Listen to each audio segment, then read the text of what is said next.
Lorsque Mila, 8 ans, a sacrifié toutes ses précieuses poupées pour réparer la voiture cassée de sa pauvre mère, elle ne savait pas à qui elle vendait ses jouets. Le lendemain, une voiture toute neuve se tenait devant leur maison et la famille s'est figée sous le choc après avoir vu le propriétaire. Le monde est rempli de toutes sortes de personnes. Il y a des gens compatissants et ceux qui feraient n'importe quoi pour ruiner le bonheur de leurs semblables. Il y a aussi des personnes qui expulseraient leurs parents pour satisfaire leurs désirs mondains. La petite Mila était différente. La seule personne qui a défini sa vie était sa mère, Olivia, qui était veuve depuis 8 ans, juste après la naissance de Mila. Cette mère célibataire a travaillé très dur pour élever sa fille bien-aimée, mais leur vie ne s'est pas déroulée sans ennui.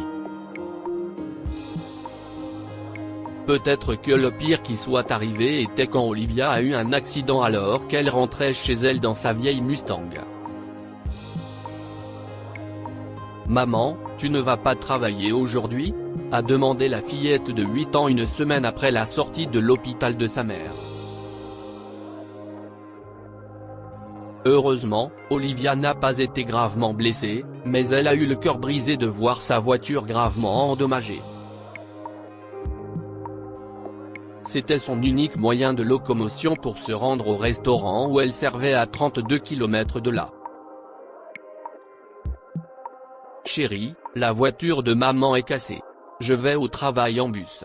Je veux que tu sois une gentille fille et que tu écoutes ta grand-mère, d'accord ? » Olivia a travaillé très dur et sa mère, Agnès, l'a soutenue émotionnellement durant tous ces moments difficiles. Mais jour après jour, ses difficultés ne diminuaient pas. Elle rentrait souvent chez elle épuisée et n'avait pas de temps à passer avec Mila. Pire encore, le peu d'économie qu'elle avait rassemblé a été progressivement épuisé pour l'achat de son ticket de bus, qu'elle ne pouvait pas éviter. Leur santé financière allait de mal en pis, et elles allaient bientôt se retrouver au bord du précipice. Grand-mère, pourquoi maman ne joue-t-elle plus avec moi le soir ? Demanda un jour Mila bouleversée à sa grand-mère.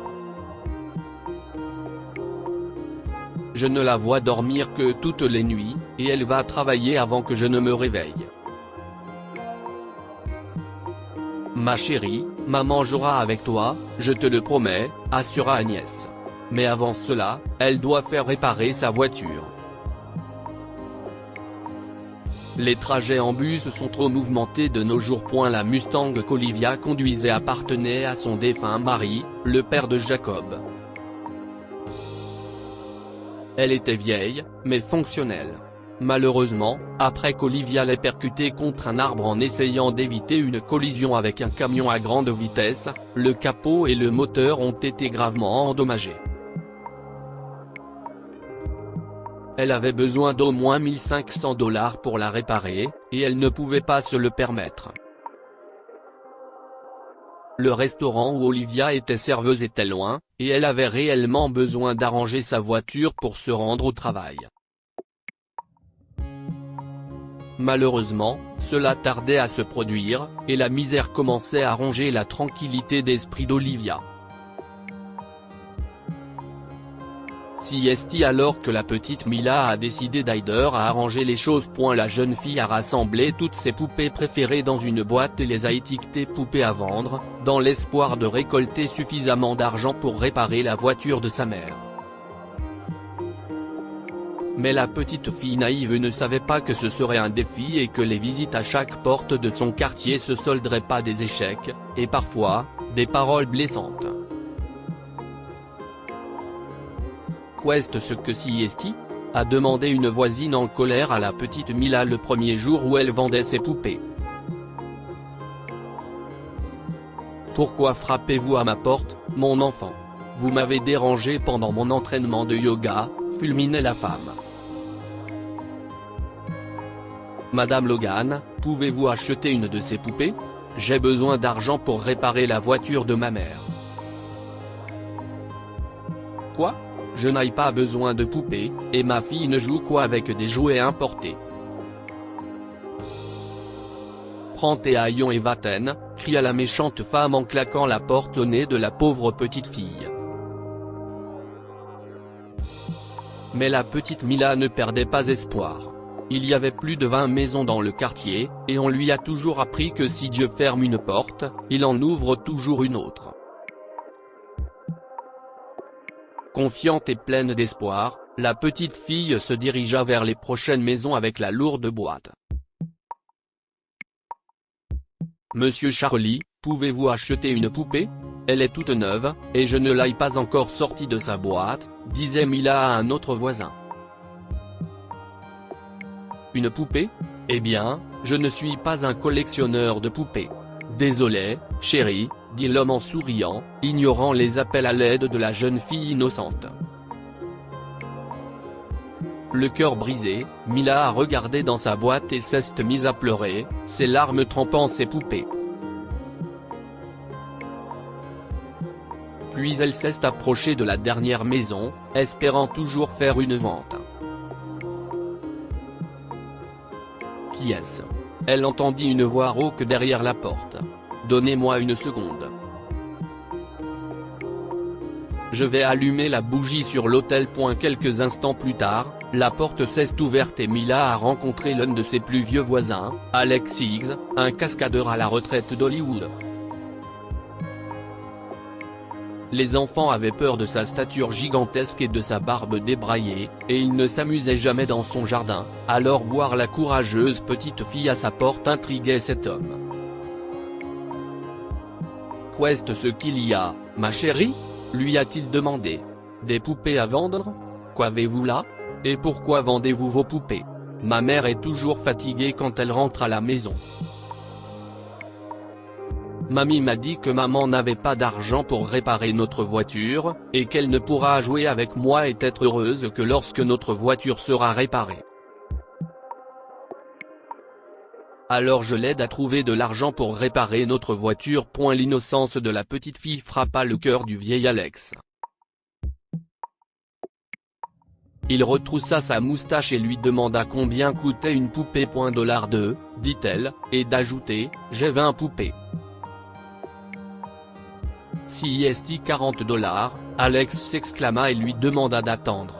Quelques minutes plus tard, il est revenu avec une liasse de billets et a proposé d'acheter toute la boîte de poupées. « Monsieur, s'il vous plaît, prenez soin de mes poupées. Je les lave tous les samedis.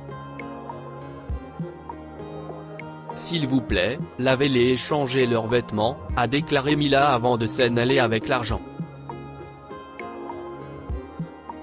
Ce soir-là, la petite fille était surexcitée de revoir sa maman.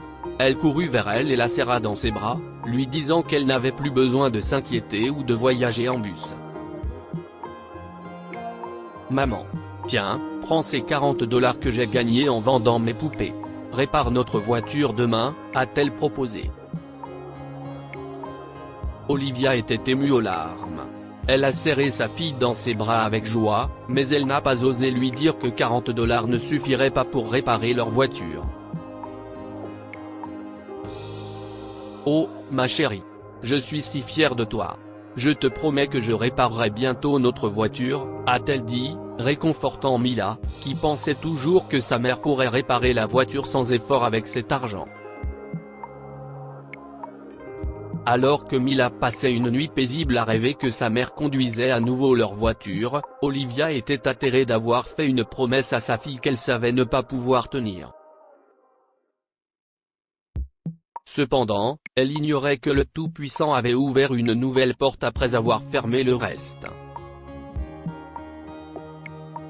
Le lendemain matin, elle a été témoin d'un miracle devant sa maison. Olivia venait de sortir de chez elle pour aller travailler quand elle a été surprise par sa fille qui criait « Maman, viens ici. À qui est cette voiture et que fait-elle devant chez nous ?» Agnès et Olivia étaient confuses. Mais quelques instants plus tard, elles ont eu le souffle coupé lorsque le cascadeur le plus célèbre d'Hollywood s'est approché d'elle avec les clés de la voiture. « Chérie, cette voiture est à moi, dit Alex, tendant les clés à Olivia. Désormais, elle vous appartient. M'appartient ? Olivia s'exclama sous le choc. Mais monsieur Higgs, je ne peux pas l'accepter. J'ai une voiture. Elle est juste en réparation. Mais le vieil Alex était déterminé à donner sa voiture à la pauvre femme. Je sais. Votre petite fille m'a tout dit. Veuillez accepter le cadeau d'un vieil homme. Je voulais offrir cette nouvelle voiture à ma fille, mais elle est morte dans un accident de voiture alors qu'elle se rendait chez son fiancé. Le mois dernier, a déclaré Alex. Je n'ai allumé le moteur que quelques fois, mais je ne l'ai pas encore conduite. Ne dis pas non à ton père. Tu n'es rien de moins que ma fille. Olivia était émue aux larmes par le geste de cet homme aimable.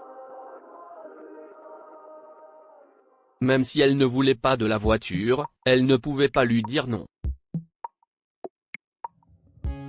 Je n'ai plus de famille après la mort de ma fille.